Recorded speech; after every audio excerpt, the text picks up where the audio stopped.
Okay din, habang sila'y naka-lunch break. At babalik daw po sila ng 12:30 12:30. for their second witness.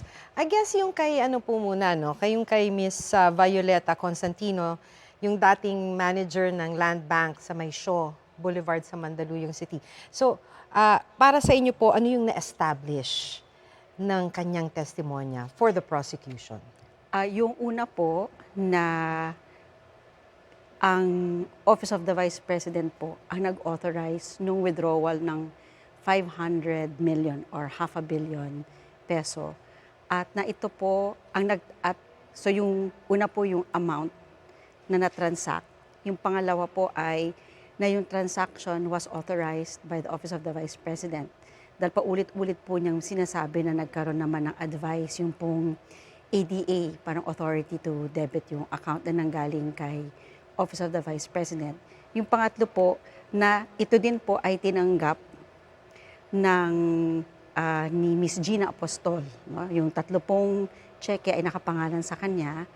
At si Gina Apostol po mismo, Acosta po ata yun Gina din. Acosta, pagpaumanhin po, Gina Acosta po mismo ang nag-transact na may kasama po siyang isa pa pong mukhang empleyado din po ng Office of the Vice President, si Mr. Limuel Ortonio. So yung tatlo po na yon at yun din po na physically, no, yung na hindi lang po tinransact yung cheque, in-cash po yun, no? Yun po yung transaction.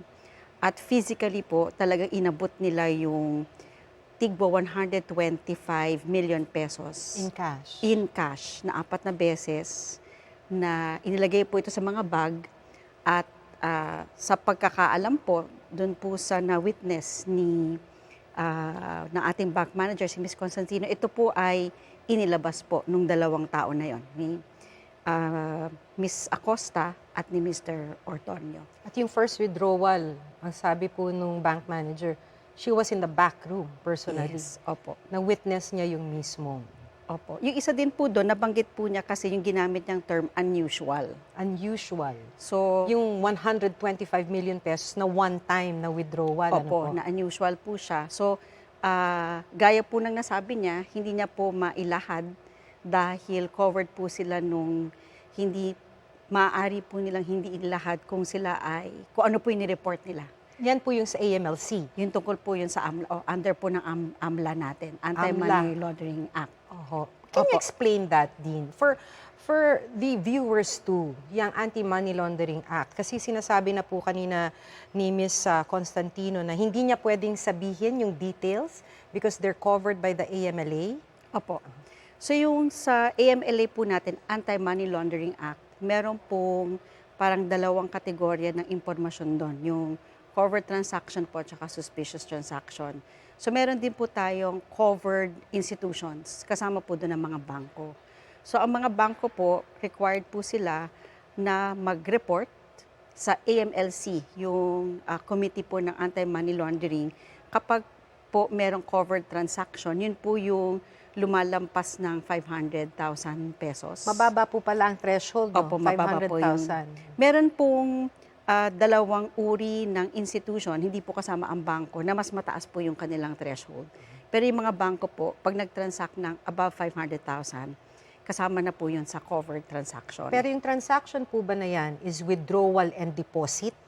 Opo, kahit po yung mga deposit din. Pag sinabi pong covered institution, pag may ganyang transaction, kailangan nilang i-report sa Apo. Anti-Money Laundering Council. Opo. Tapos meron din pong tinatawag naman na suspicious transaction. Natanong din po yun kanina. So maaari po kasing baka hindi naman umabot dun sa threshold, pero kung pasok siya dun sa suspicious transaction, kailangan din po nilang i-report. Yun po yung sinusubukan ipaliwanag ni Ms. Constantino na unusual po to pero baka naman hindi suspicious. Yung suspicious po kasi may listahan din po yan. Halimbawa po, kung familiar po ang isang bangko dun sa mga transaksyon ng kanilang depositor, makikita po nila na tila mas malaki to dun sa mga previous, for example, withdrawals, or tila malaki yung pumasok compared dun sa normal na natatransact na deposit dun sa account na yon. So pag may mga ganun po, or kasi po meron tayong, ang mga bangko po kailangan kilala nila yung kanilang mga depositors. Yung mga know your client. Know your client, no? So kung halimbawa po alam nila, kadalasan po tinatanong nila, ano po ang income ninyo? Kung halimbawa po may pumasok na parang evidently mas malaki doon sa malamang dapat kinikita nitong depositor na ito, pwede po nila ituring yun na suspicious transaction. So, meron po tayong ganun. So, yung paggamit po talaga ng word na unusual, malaking bagay po yun kasi hindi niya sinabing suspicious. So, pag sinabi po natin unusual, ang pwede pong katumbas yan yung hindi pangkaraniwan o hindi inaasahan. So, sila po hindi lang inaasahan dahil wala silang karanasan na may nagwi-withdraw ng ganong kalaki. Unusual yon, no? Nung nakita nila na may parang pattern po of regularity, yung naman pong sinabi ni Senator Lacson na napuna niya parang quarterly yung withdrawal. Baka po after 2 or 3, sa kanila po, hindi na sila nagugulat. No? So, hindi naman po ibig sabihin, hindi na siya unusual for the government agency, pero para po dun sa bangko dahil ilang beses na po nilang ginawa at baka po sa palagay nila may regularity naman yung dokumentong sinusumite sa kanila, hindi na po siya kakaiba dahil nagawa na po nila previously. Alright. So sa ngayon naman po, Dean, ay tatawagin natin si Joseph Morong mula sa Senado para tulungan tayo mag-recap. Okay, Joseph, let's recap. Yes, Maki, Dean, I think yung pinag-uusapan dito sa Senate Impeachment Court tungkol doon sa AMLAC disclosures ay kung, di ba, nagkaroon ng testimonya itong si Bank Manager Violeta Constantino na mayroong mga 125 million. So yung 125 million ay sobra doon sa 500,000 na limit doon sa AMLAC law na pag sinabi na ang ibig sabihin nun, pag merong mga transaksyon na worth 500,000 above, ay dapat nire-report. Kini-question ng ilang mga senator, Senator Bam Aquino, Senator Kiko, na nireport ba yan sa AMLAC?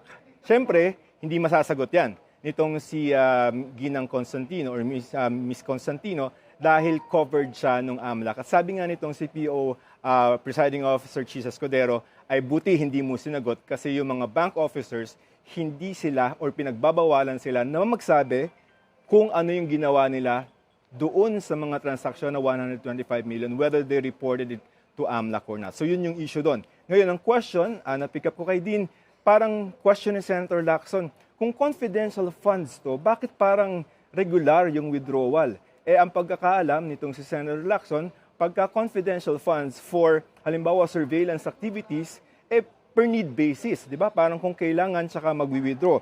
But let's see kung ano yung mga dates ng mga withdrawals. This is between 2022 to 2023. December 20, 2022, withdraw, same day. Next month, January 31, 2023, withdraw February 6, 2023. Pangatlong cheque, April 18, 2023, withdraw. Several days after, April 25, 2023. July 13, 2023, withdraw July 14. So, at least 7 or 8 months na withdrawal, totaling 500 million. Ito na, Maki, yung kalahati na bahagi noong Article 1 tungkol sa alleged misuse and misappropriation. Ito na yung 500 million na pera na confidential funds ng Office of the Vice President na ipapakita ng prosecution na ayon sa prosecution ay hindi ginamit ng wasto. So, na-mention na, yung mga pera ay cash, kaya nga sabi nitong si Ginang Constantino, unusual and first time in her life, in her 32 years in the banking industry na maka-encounter ng withdrawal ng 125 million. Ang pinakamalaking natatandaan niya ay 500,000. Pero ayon naman doon sa mga pagtatanong ng mga bilang sagot niya doon sa pagtatanong ng ilang mga senador, hindi naman suspicious and nothing illegal in the encashment. Tapos, so far yon, napointan nyo na kanina from the questioning of Senator Risa, ask if the Vice President herself authorized the withdrawal.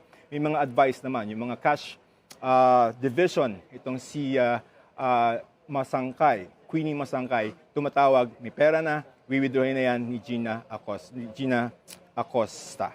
Maki. So, Joseph, kung itatahi natin, halimbawa, itong total na 500 million pesos na withdrawal from Land Bank in Mandaluyong, dun sa information na final ng prosecution, saan daw nagamit?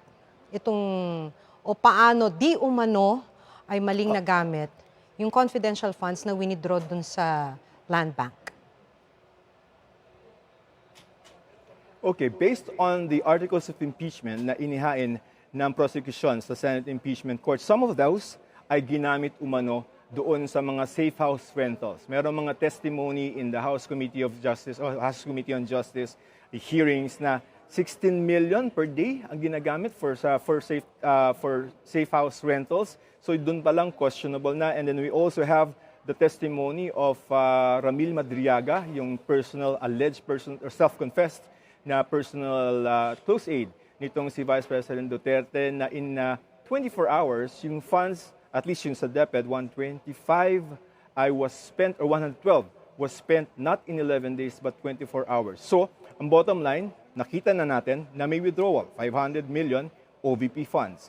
Ang inaasahan natin sa mga susunod na ipapakita ng prosecution ay kung paano hindi ito wastong ginamit. Papasok na dyan itong sila Mary Grace Piato, meron pa yan mga allegedly fictitious names na ginamit parang palabasin na sila yung tumanggap ng pera na yan. But, just to be fair, ang sinasabi naman ng defense ay yun na nga yung nature ng confidential funds. Paano mo i-disclose kung confidential yung operation na pinaggastosan yan? So, malalaman natin when the time comes for the defense to present its own evidence na kung ano yung ebidensya nila to counter this. But we've seen already na i-layout na ng prosecution today, right now, na may lumabas na 500 million in cash over a span of 7 to 8 months, put in boxes and then at least 4 na gym bags na kinuha ng isang disbursing officer, si Gina Acosta, as authorized by their cash division person and OVP, Maki. Okay, so mamaya, dahil tapos na itong si Miss Violeta Constantino, Joseph, may susunod pa, no? May isa pa na bank manager o dating bank manager na isasala after the lunch break. So kung OVP to,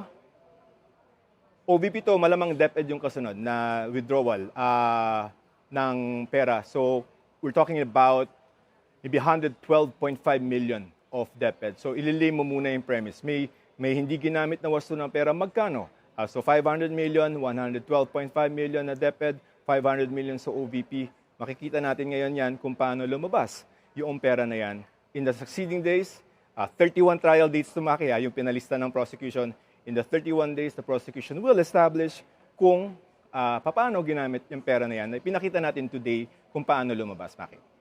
Okay, so may iba naman ako. Kumusta dyan ngayon sa Senate? Nasaan na itong mga prosecution team and defense team and our witnesses right now? Yung mga witnesses, may isang holding room lang yan.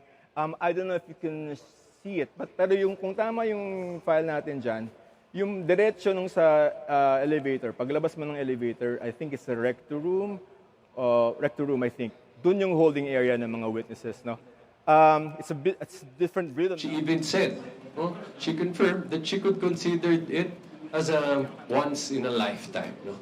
Dahil nga sa halos 3 dekada na pagtatrabaho niya dito sa Land Bank, sinabi niya first time ito na nakakita siya ng cash withdrawal amounting to 125 million pesos. No? At sinabi din niya, hindi lang unusual yung fact na ganito kalaking amount, pati yung fact na ito ay withdraw at hindi dineposit ang cheque sa isang account. No? At hindi lang ito isang beses nangyari. No? 4 beses na nangyari ito dun sa quarterly withdrawals. So, simula pa lang ho ito, at patuloy ho natin pakinggan at subaybayan ang magiging testimonya pa ng mga susunod na testigong iupo natin paukol sa napaka-importanteng bagay na ito. Salamat po. Right, we're ready to accept your questions. Gat, start the ball rolling. Sir, first question lang po. Kasi may nabanggit po kanina si Bank Manager Constantino na nilagay daw po sa 4 na duffel bag yung mga pera na withdraw, yung 1.5 million. Curiously, sir, nung hearing sa House Committee on Justice, si Ramil Madriaga, sinabi niya rin na 4 na duffel bag yung pinaglagyan ng pera. At nakadivide daw na tatlong 30 million at isang 35 para 125. Do you think, sir, ito malakas na ebidensya na to prove na nagko-corroborate yung sinabi ni Constantino at ni Madriaga? Kasi si Madriaga, April pa niya sinabi yun eh. Ito, ngayon niya lang sinabi, so nagtugma. Well, una-una, sana maintindihan mo, no, kailangan natin mag-ingat doon sa mga kasagutan natin na pwedeng that could touch on the merits of the case. No? Since hindi pa naupo na testigo si Madriaga sa pagdinig na to, we will refrain making comments at this time. For now, let's focus on the testimony of the land bank manager, which we just heard this morning, na naging maliwanag ang sagot niya. Nakita niya ng personal itong mga cash withdrawals na to, at nung tinanong siya, sinabi niya linagay ito dun sa mga 4 bags which you described earlier. Dagdagan ko lang yung sagot ni Attorney Jay. No? Wala naman akong sub-judice, kaya pwede kong masagot yan. Alam mo, gaya ng sinabi ng ating first witness na yung kanyang nakitang encashment in the amount of 125 million is unusual, no, sa loob ng kanyang 3 dekadang karir o karera sa loob ng land bank. Unusual ito because normally ang mga encashments sa kanila ay hindi naman umaabot ng ganito kalaki, no? Isa yan na dapat ma-emphasize natin. Pangalawa, unusual din, no, na nagkatugma, no, yung testimonya ni Ramil Madriaga at saka nitong ating first witness, who is the bank manager. No? Tama, 4 na bag, pinaglagyan ng cash, 3 30 million at isang 35 million. At ito ay nakumpirma, no?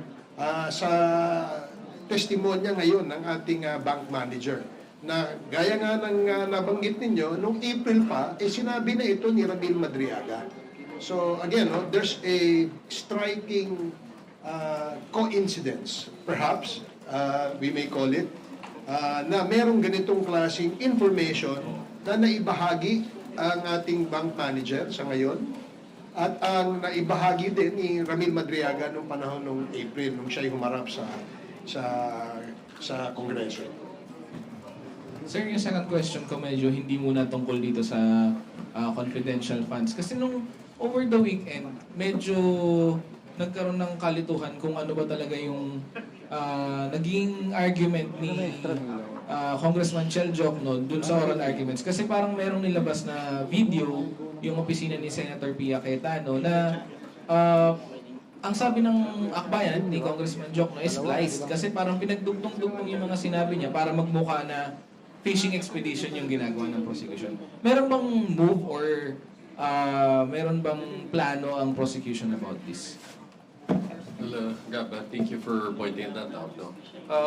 Ang collective na opinion ng prosecution panel dyan ay ito ay nakababahala. No? That is very concerning and alarming.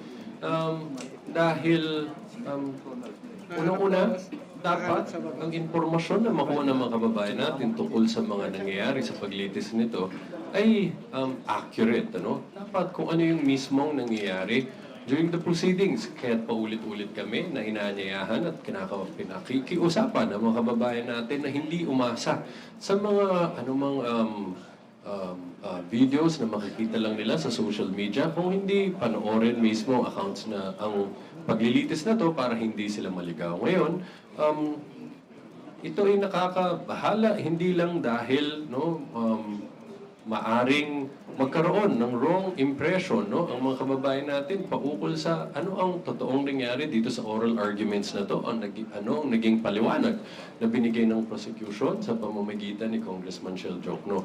But ang mas nakakabahala dito ay baka magbigay ito ng impression sa ating mga kababayan na merong members ng impeachment court, no, na nagkaroon na ng prejudgment, no, pinangunahan na.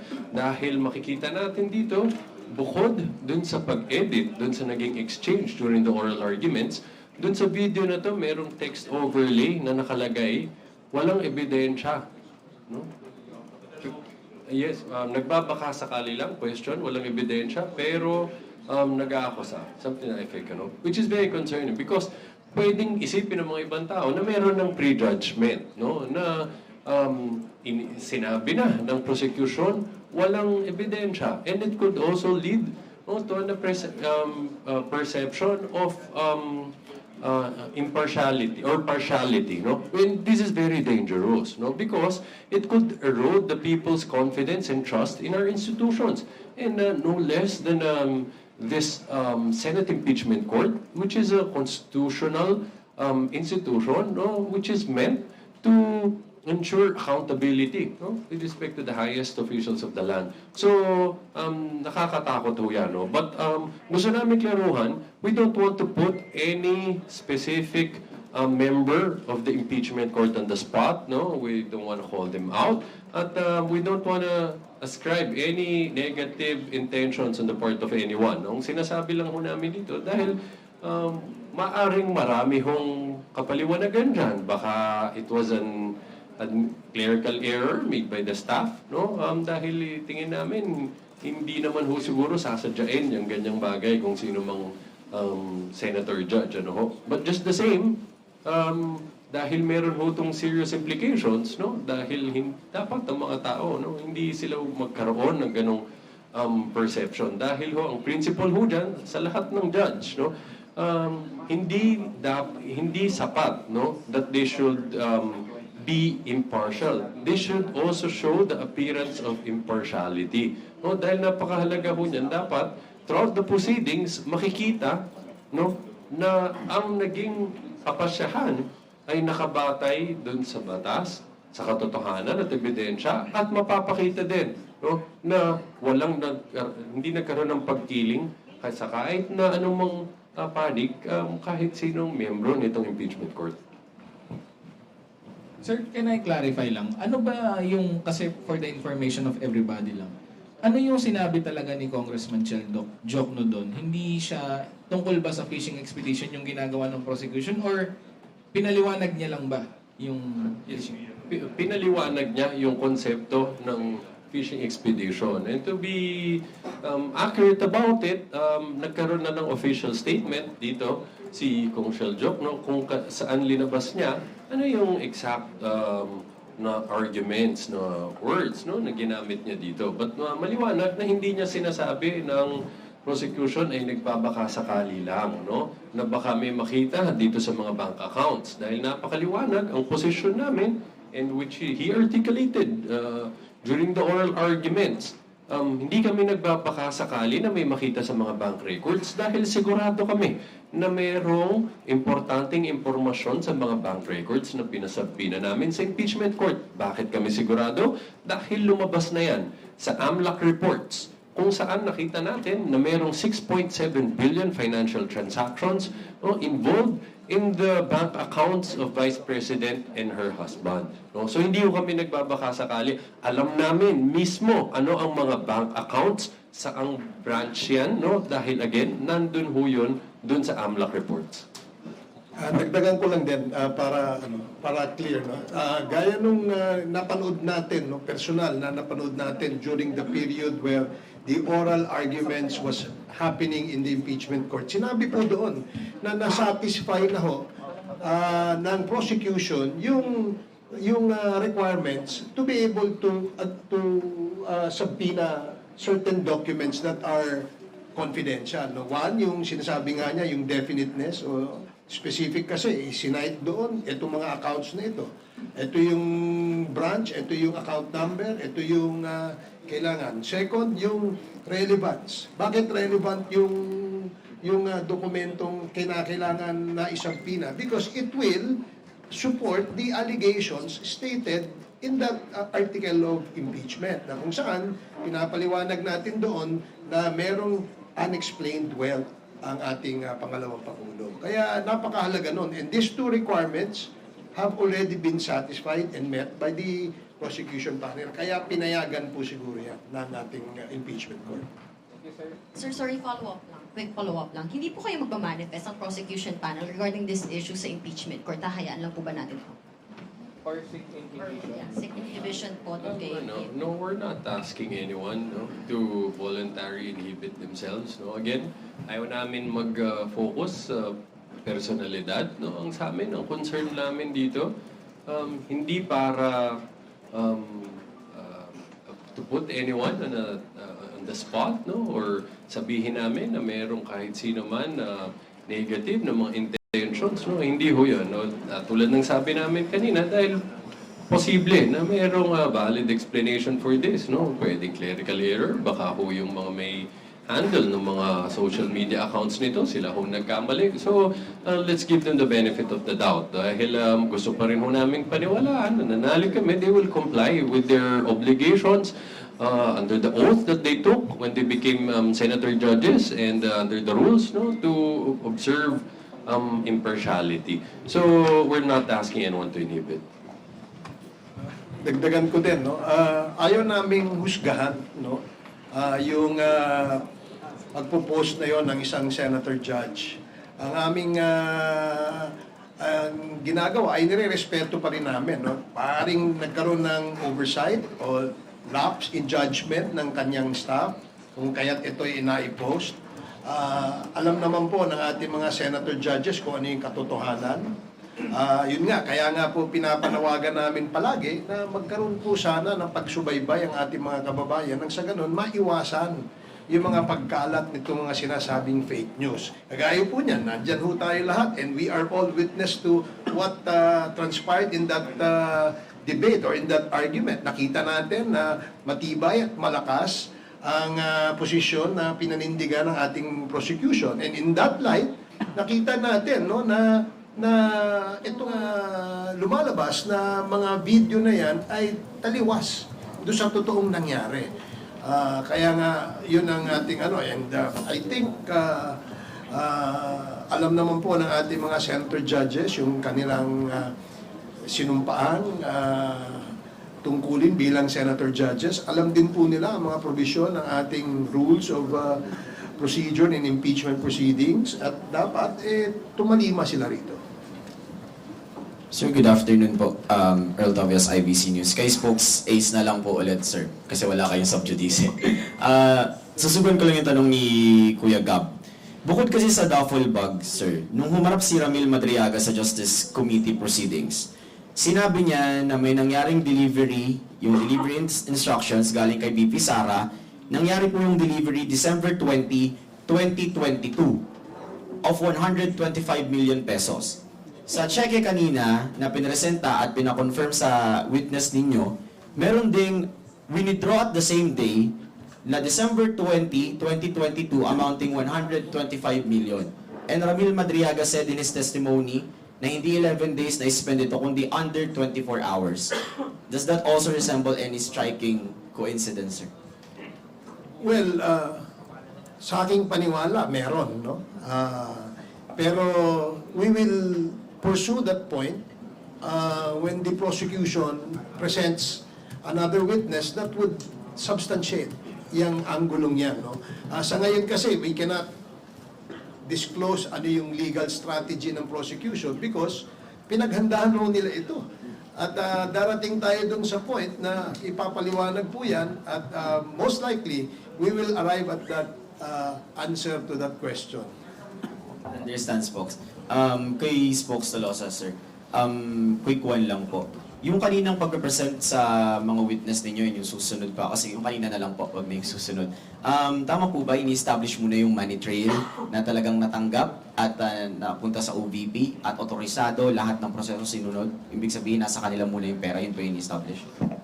Tama ho yan, no? Dahil dito sa confidential funds, no, as stated in the articles of impeachment, no, ang mga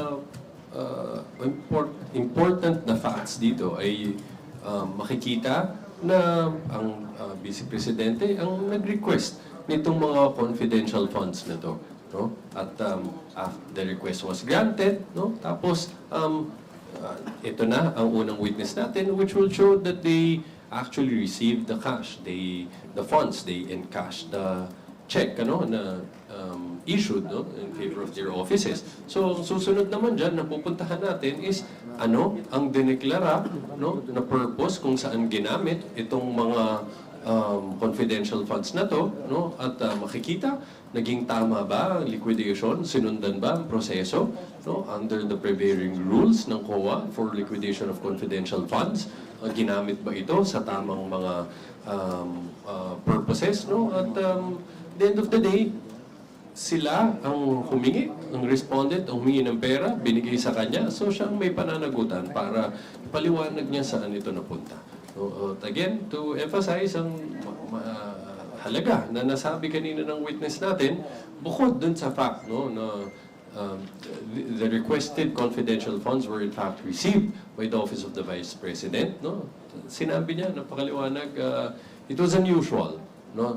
Just the fact that the checks were not deposited but encashed, and that this is the first time that she saw such a staggering amount withdrawn, no? The single instance, 125 million. Sabi nga kanina, usual na nakikita niya na mataas, 500,000, and this is obviously way more than that.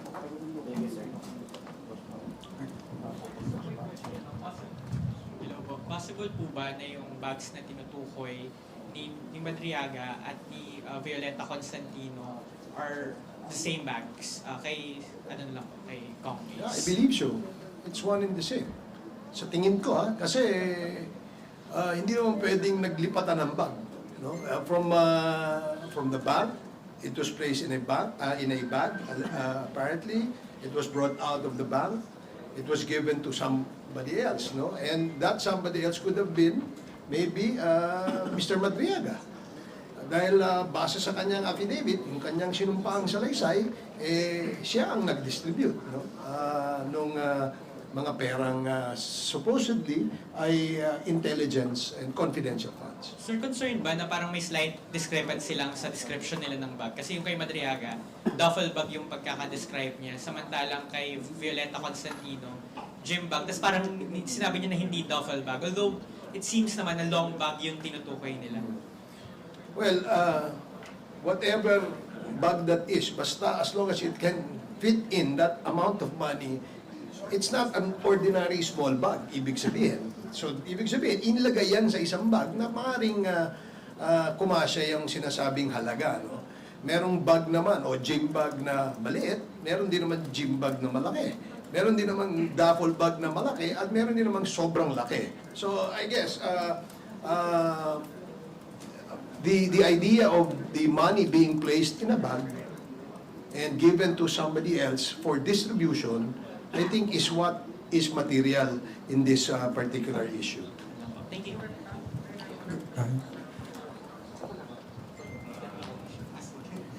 Hello po. Meron po kasing naging panayam yung isa sa mga abogado ni VP Sara, but outside the impeachment, si Attorney Paolo Paneola. He said that the House prosecution planned to present the alleged bagman, Remil Madriaga, as a witness, would work against in your own case. Ang sabi niya, ayun po, it's a dream for cross-examination. Since nababanggit na po natin ngayon si Remil Madriaga in this press conference, can you just get a comment on that statement? Who gave this statement again? Sorry. Si Attorney Paolo Paneola po. I think it was I don't an interview. remember that name being one of the listed Yes, hindi po siya lawyer for prosecutors the for the impeachment. lawyers for the defense. So not a lawyer? Yes po. He is a lawyer of for another perjury case. ni Ramil Madriaga. But he's not a lawyer. He's not a lawyer from the defense team, sir. But he is a lawyer for a different case handling. Not sure why we're talking about comments of people who have no involvement here, no? But just the same, well, we respect everyone's opinion and let's just see. Ayan po. Yung isa po, susuwan ko lang yung isang tanong ni Ate Marian kanina. Ano po yung circumstance na magti-trigger sa prosecution na talagang mag-manifest sa korte when it comes to the impartiality of senator judges? Kasi as you've mentioned po, you respect and you don't want to put people on the spot. Pero kung magiging paulit-ulit po ba yung mga circumstance na ito, based on your observations, would that trigger the prosecution to formally manifest it with the impeachment court?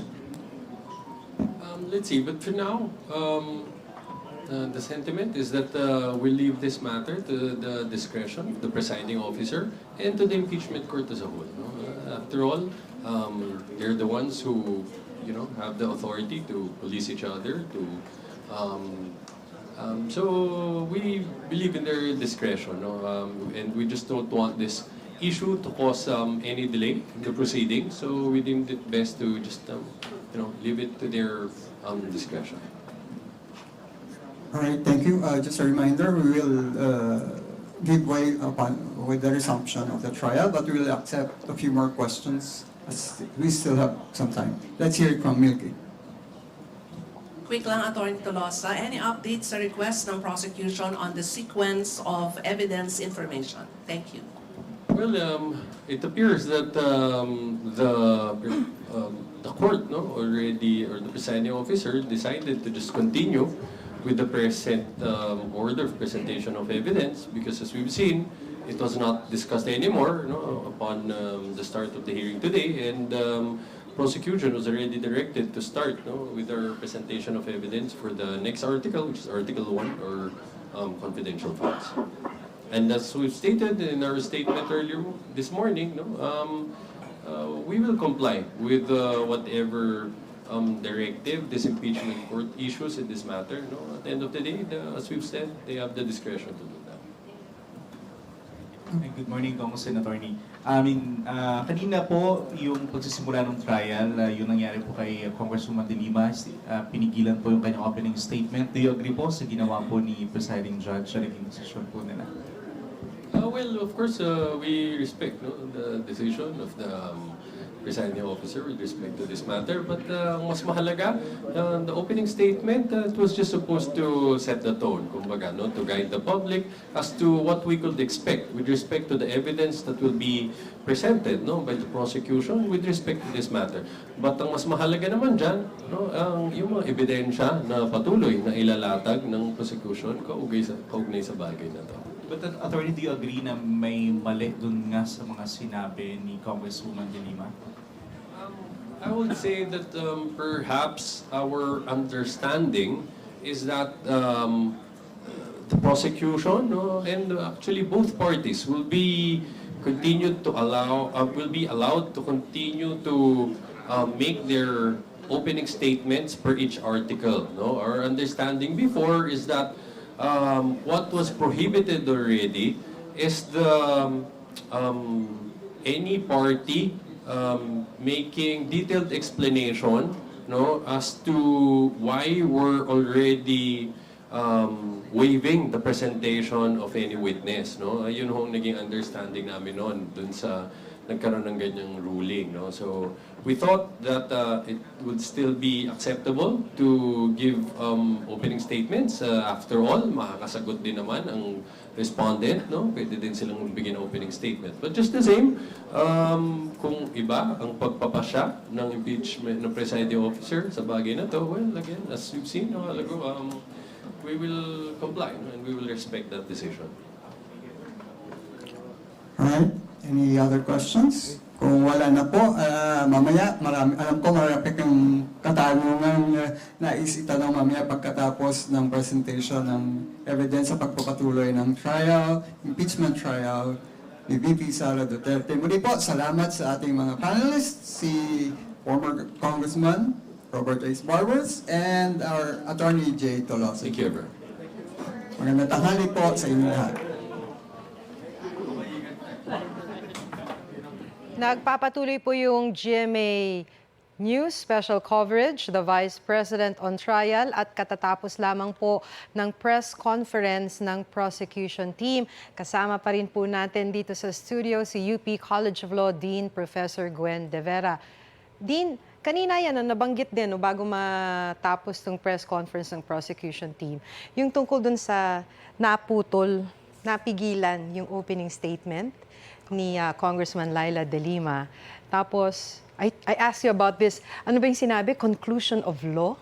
Parang ganun no? Can you explain this to Sige po. us? Kapag po kasi meron po tayong trial, ang purpose po ng trial ay para po magpakita ng ebidensya upang patunayan ang isang nangyari, naganap o bagay. No? So, ang usually po pag meron po tayong ebidensya na ilalahad natin sa pamamagitan ng isang witness, ang ginagawa po ng mga abogado ay nagbibigay po ng tinatawag nating offer of evidence. Yun po yung unang ginawa ni Rep. Chua na sinabi niya kung ano po yung kanilang pakay sa pagtawag kay Ms. Constantino bilang testigo. So kung mapapansin niyo po, ang sabi po ni presiding officer na sana po yung statement ni Rep. De Lima ay pwedeng isinama na lang doon sa offer ng evidence. Kasi po, ang gusto nating iwasan ay para po doon sa senator judges, kasi sila po yung maghuhusga. No? At para din po sa publiko, hindi po mapangunahan kung ano po yung ilalahad ng testigo. Okay. So, ang pwede lang po kasing gawin ng testigo, gaya po ng gawa ni Ms. Constantino, ay patunayan yung mga sinasaad niya. No? So, halimbawa po, o meron cheque, ito po ay in-encash ni Gina Acosta. So, pinatunayan po niya dahil sinabi niya na nakita niya mismo na si Miss Gina Acosta yung nag-transact ng cheque. Kaya lang po, kung pupunahin niyo po yung naging, ang tawag po nila ay opening statement. No? Yung opening statement po ni Rep. De Lima, may mga sinasabi na po kasi siya doon na ang ganitong bagay o itong gagawain ay maaari na pong impeachable offense. So yun po yung tinatawag natin na conclusion of law. Alright, so sa ngayon naman po, Dean, kasama rin natin sa Senado. Again, si Joseph Morong. Joseph, pasensya ka na kanina, naputol dahil nagsimula na yung press conference ng prosecution team. So Joseph, pahingi naman ng update. Ganyan talaga buhay, Maki, pero katatapos lamang ng press conference itong prosecution. Just 2 points, no?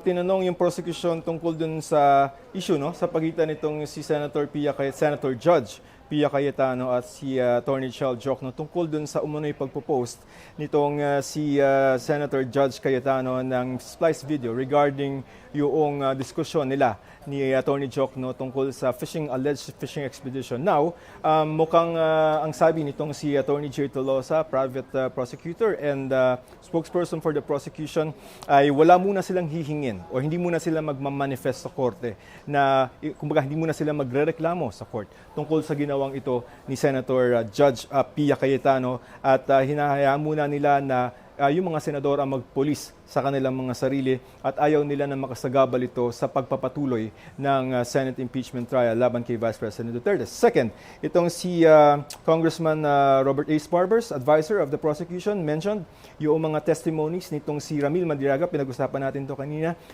na nagko-corroborate yung mga sinabi nitong si Madriaga dun sa House Committee on Justice hearings dito sa testimonya nitong si Land Bank Manager Constantino. But that's jumping the gun, Maki.